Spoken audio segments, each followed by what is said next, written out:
تستوسا news میں اہم خبر سے آگاہ کیا جا رہا ہے۔ حلقہ PP 286 اور PP 285 میں کاغذات نامزدگی وصول۔ حلقہ PP 286 میں سابق وزیر اعلیٰ سردار عثمان بزدار کی جانب سے کاغذات نامزدگی حاصل کیے گئے۔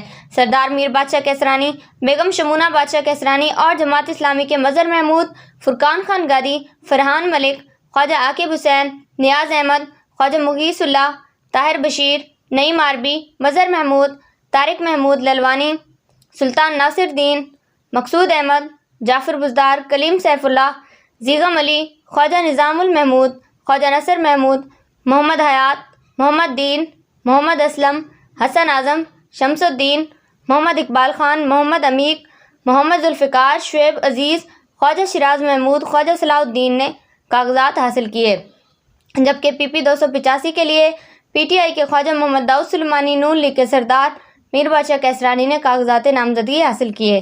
سابق MPA شمونہ بادشاہ کیسرانی اور ممتاز بھٹو، حافظ محمد طاہر کیسرانی نے بھی کاغذات نامزدگی حاصل کیے۔ جماعت اسلامی کے لیے عزیز اللہ کیسرانی، خواجہ مدثر محمود، خواجہ شیراز محمود، قاری امان اللہ، راشدہ بھٹا، مجید بلوچ، صادق لشاری، شہزاد حنیف بکھائی، ظہور احمد، مشتاق احمد، عتیق بھٹا، حاجی لطیف کیسرانی، اظہار حسین، عبدالغفار، محمد سلیم، حمید اللہ کیسرانی، محمد اشرف و دیگر نے کاغذات نامزدگی حاصل کیے۔ کاغذات نامزدگی حاصل کرنے کا دوسرا روز اختتام پذیر ہونے تک درجنوں امیدواروں نے کاغذات نامزدگی حاصل کیے۔ ریٹنگ آفیسر ضیاء ساجد نے میڈیا سے گفتگو کرتے ہوئے کہا کہ سارا عمل شفاف اور احسن طریقے سے جاری ہے۔ آخری دن تمام امیدوار کاغذات جمع کرانے پہنچیں گے۔ رانیہ خان، تستوسا نیوز، توسا شریف۔